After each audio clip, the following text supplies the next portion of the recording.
There is something happening inside your faith right now that you cannot see, and that is exactly why it is working. I am not talking about a crisis. I am not talking about a scandal. I am not talking about the kind of thing that ends up as a prayer request in church. I am talking about something far more subtle than that. Something so quiet, so gradual, so carefully designed to go unnoticed, that most believers never even realize it is happening until the damage is already done. And I know this, not because I read about it in a book. I know this because for years, before I gave my life to Christ, I was on the other side of it. I practiced witchcraft. Seriously. Intentionally. I was not dabbling. I was not curious. I was trained. And I was effective. And part of what I was trained to do involved targeting people who called themselves Christians. And what I learned in those years about how the spiritual realm works, about what makes a believer vulnerable, and what makes a believer untouchable, changed everything I thought I understood about faith. I am going to share some of that with you today. But before I do, I need you to understand something. What I am about to describe is not a theory. It is not a scare tactic. It is a pattern I watched play out dozens of times, and it is a pattern I later recognized in my own life after my conversion. When I looked in the mirror one morning and realized that the person staring back at me had far less spiritual fire than she did 18 months before, and had no idea when or how she lost it. Stay with me. Because what explains that? What explains the slow cooling, the quiet drift, the inexplicable distance you sometimes feel from God, even when your life looks fine on the outside, is not what most people think it is. And the church, for the most part, is not talking about it. Let me take you back to something I witnessed more than once, during the years I spent in that world. When someone who practiced what I practiced wanted to affect a believer, the first thing we looked for was not weakness in the obvious sense. We were not looking for someone who had walked away from God, someone visibly struggling, someone in open rebellion. Those people were already losing ground on their own. What we looked for was something far more specific. We looked for the gap between who someone appeared to be spiritually and who they actually were in the hidden moments of their daily life. That gap was the entry point. And the reason that gap existed in so many believers was not because they were bad people. It was not because they were secretly living in some dramatic sin. It was because of something much quieter, much more ordinary, much more difficult to name. There was a disconnection between their public faith and their private spiritual condition, and they had stopped noticing it. I want you to sit with that for a moment. Because here is what I observed, and I say this with complete seriousness. A Christian who is praying consistently, reading the Word with real attention, and walking in genuine accountability is extraordinarily difficult to affect. Not impossible, but difficult in a way that changes the calculation entirely. The resistance is real. There is something surrounding that person that does not yield easily. But a Christian who is going through the motions, who is performing faith without cultivating it, who is checking the religious boxers while the inner life quietly empties out, that person carries what I can only describe as an open frequency, not a dramatic vulnerability, not a visible crack, just an openness, a softness in the spiritual perimeter that makes things far easier than they should be. And here is what disturbed me most when I eventually crossed over and gave my life to Christ. I looked at the people around me in the church, people I loved, people who were sincere, people who genuinely believed, and I recognized the pattern. Not in all of them, but in enough of them to trouble me deeply. They were praying, but something about the way they were praying was not connecting the way it should have been. It was not a problem of frequency or volume or even sincerity. It was something structural, something underneath the surface of the words that most of them had never been taught to examine. I did not fully understand what it was yet. Not at that point. But I knew I had seen it before. From the other side of the room? And I knew it mattered more than almost anything else I could tell you. After my conversion, I spent a long time trying to separate what I had learned in that world from what I was now learning in Scripture.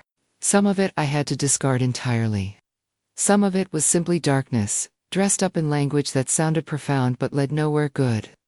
But some of it, the structural observations, the patterns I had watched repeat themselves, those I could not dismiss, because I kept finding echoes of them in the Bible.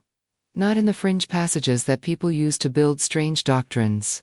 In the plain, central, foundational texts that most believers read every week, without noticing what is actually being said.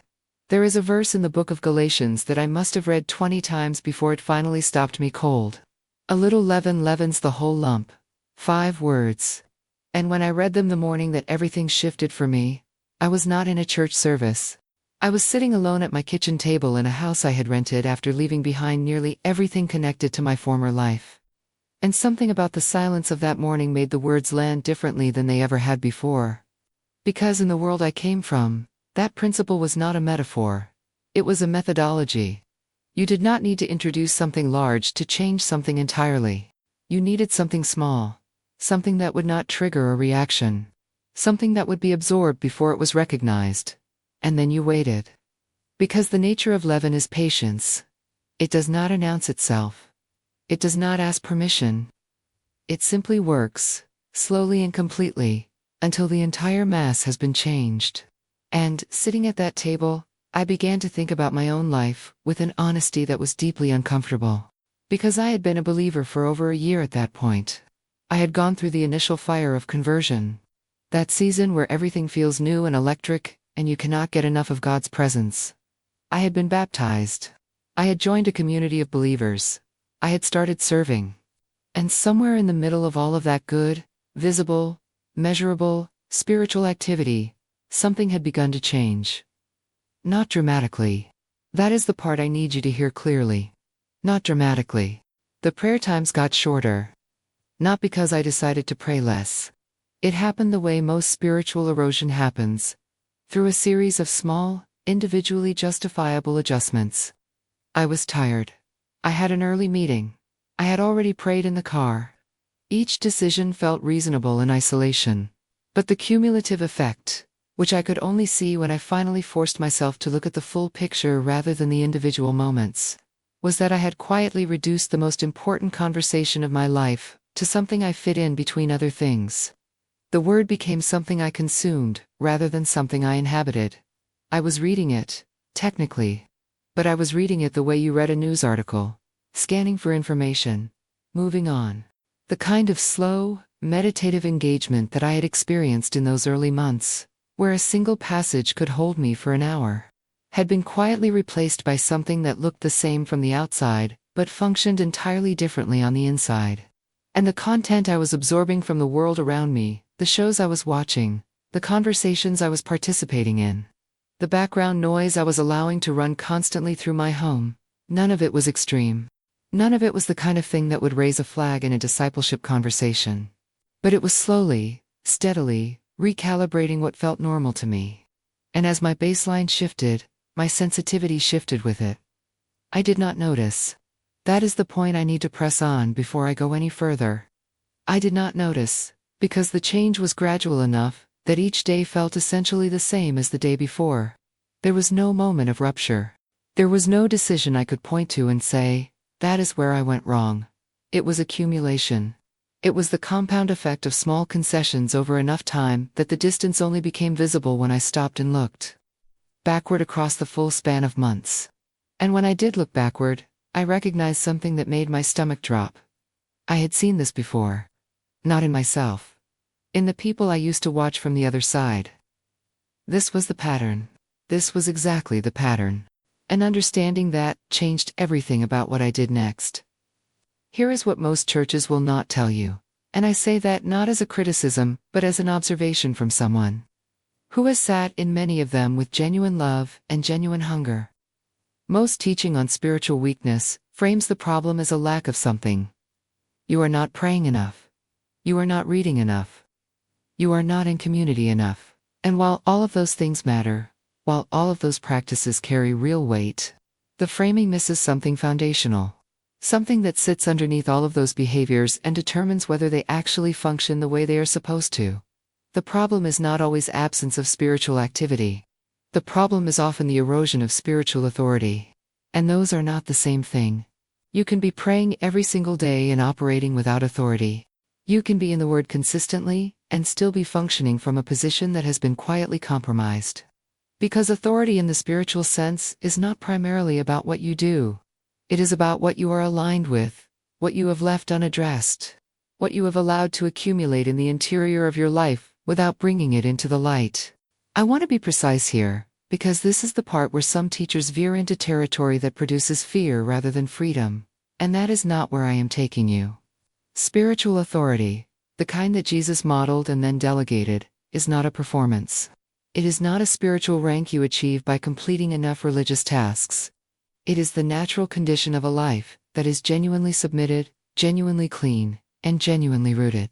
When those three things are true, something operates through you that does not depend on your volume or your vocabulary or your emotional intensity in any given moment. There is a weight to your prayers. There is a steadiness in your faith. There is something that holds even when circumstances are pressing hard against you. But when those three things have been quietly eroded, when submission has become selective, when there are areas of the interior life that have not been brought before God in real honesty, when the roots have thinned because the soil of daily engagement has dried out, the authority does not disappear all at once. It diminishes, gradually, in a way that is almost impossible to detect from the inside, because you are still using all the same words, still going through all the same motions, still occupying the same seat in the same room. The lights are on, but the power has been quietly rooting. And this is precisely what I recognized from my years on the other side. This is what made certain believers so much more accessible than others. Not their visible behavior. Not even their worst moments. It was the interior erosion that they were not aware of. The slow departure of genuine authority that left the perimeter soft without anyone realizing it. When I finally understood this about my own life, sitting with that Galatians verse at my kitchen table, the first thing I felt was not condemnation. I want you to hear that clearly, because condemnation is not what produces restoration. What I felt was clarity. A cold, clean, almost clinical clarity about exactly what had happened, and why, and what needed to change. And the second thing I felt was something I had not expected. I felt watched. Not in the paranoid sense. Not in the way that produces anxiety and spiritual obsession. But in the way that comes when you suddenly understand that a situation you thought was private has actually been visible to forces you are not accounting for.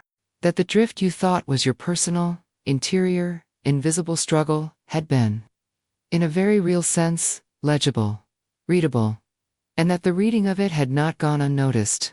I had taught others how to read that signal from the outside. Now I was the one whose signal had gone soft. And I knew, with a certainty that went beyond emotion, that something had to close. Not tomorrow. Not after the next church service.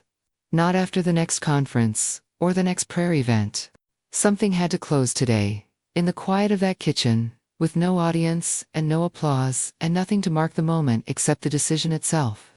But before I tell you what that looked like, there is something else I need to show you. Something about how this erosion accelerates once it reaches a certain threshold. And why so many believers who genuinely try to recover their footing find themselves slipping again within weeks. Because closing the gap is only part of the answer. Understanding why it keeps reopening is the part most people never get to. There is a moment that happens in many believers' lives that looks like victory, but is actually the beginning of the most dangerous season they will face. Something shifts. A prayer breaks through. A burden lifts. A season of dryness ends, and the presence of God returns with a freshness that feels like the early days all over again. And the believer exhales. They thank God. They testify about it. And then, quietly, almost imperceptibly, they begin to relax. That relaxation is precisely when the erosion tends to accelerate. I want to be careful here, because the goal is not to make you afraid of resting in God. Rest is not negligence. The peace that follows a genuine breakthrough is real, and it is meant to be received. But there is a counterfeit version of that peace. A false settledness that is not rooted in genuine alignment, but in the emotional relief of simply feeling better. And those two things can feel almost identical from the inside. The counterfeit version says, the hard part is over. You prayed through. You returned. The gap is closed. You can breathe now. The genuine version says, something real just happened, and now the work of maintaining it begins. Most people receive the first and mistake it for the second. I lived this. After that morning at my kitchen table, I closed what needed to be closed. I addressed areas I had been avoiding. The dryness lifted. The clarity returned.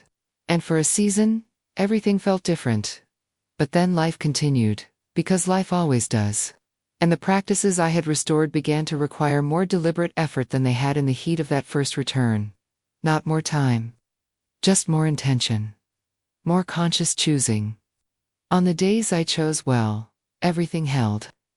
On the days I defaulted to convenience, I could feel, and this is the only word for it, a subtle softening, returning. Not dramatically, just a slight dulling. A quiet recalibration of something on the inside that I had worked hard to restore. This is the part that most people never get taught.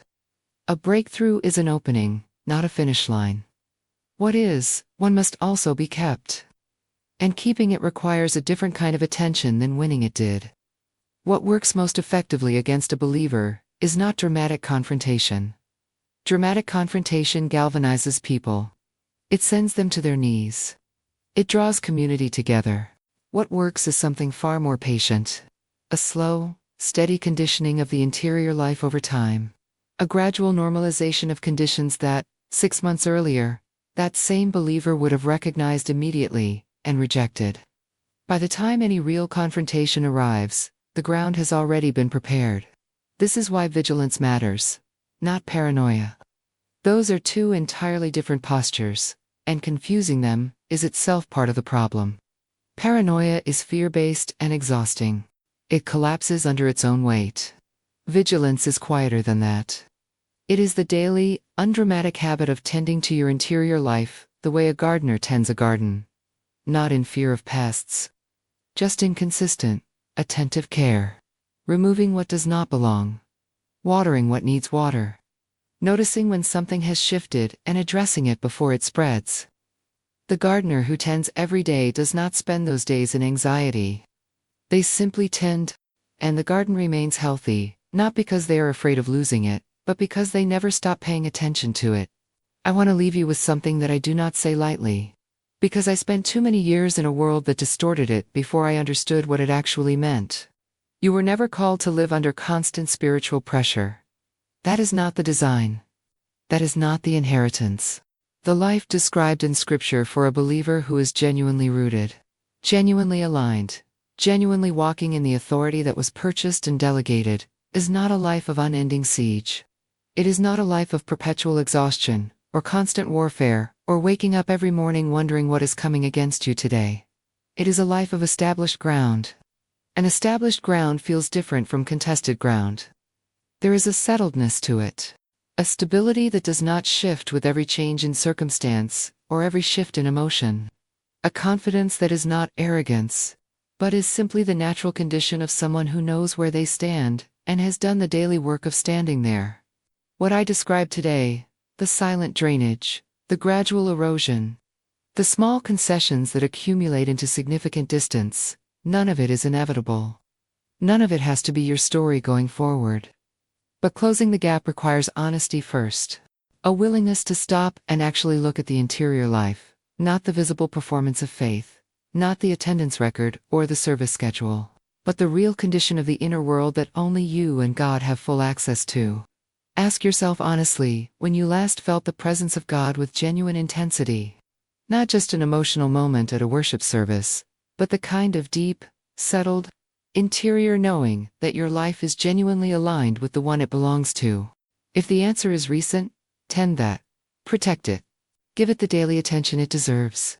If the answer is that you cannot quite remember, then that is your starting point. Not condemnation. Not panic. Just a clear, honest starting point. Go back to the basic practices, not as religious obligation, but as relational investment. Time in the Word that is slow enough to actually absorb what is being said. Prayer that is honest enough to address what has actually been happening inside you. Not just the presentable version of your life that you bring to God when you feel like things are in order. And a willingness to look at the small things. The daily inputs, the habitual choices, the slow accumulations. And ask whether they are building the interior climate you want, or quietly degrading it. These are not complicated instructions. But they require something that is genuinely rare, which is the willingness to take the invisible seriously. To care as much about what is happening in the hidden life as about what is visible to everyone around you. Because the hidden life is where authority lives. It is where the roots go. And what happens underground determines everything that eventually appears above it. I carried things out of my former life that I wish I had never learned. But I also carried out an understanding of how the spiritual world actually functions, that I would not trade. Because it gave me a precision about my own walk with God that I might never have developed otherwise. I know what a soft perimeter looks like. I know what the signal of a life operating without genuine authority sounds like from the outside. And I know, with everything in me, that it does not have to be that way. You were built for established ground. You were designed to carry something that holds under pressure, that does not erode quietly over time. That does not leave you wondering in the middle of an ordinary Tuesday why the fire that used to be so natural now feels so far away. That fire is not gone. It is not lost. But it does need tending. Start today. Not tomorrow. Not after the next service or the next conference or when the season feels more favorable. Today, in the quiet, with no audience, make one honest move, back toward alignment. God sees it. And what He sees, He responds to. In the next video, I am going to go deeper into something I have only touched on today. There is a specific internal signal, something you can identify from the inside before any external crisis appears. That tells you your authority has begun to slip. Most people miss it entirely because they are looking in the wrong direction. I want to show you what to look for, and more importantly, what to do the moment you recognize it. Now that you understand what silent drainage looks like, you will never be able to unsee it. And that awareness, that clarity, is already the beginning of the ground closing beneath your feet.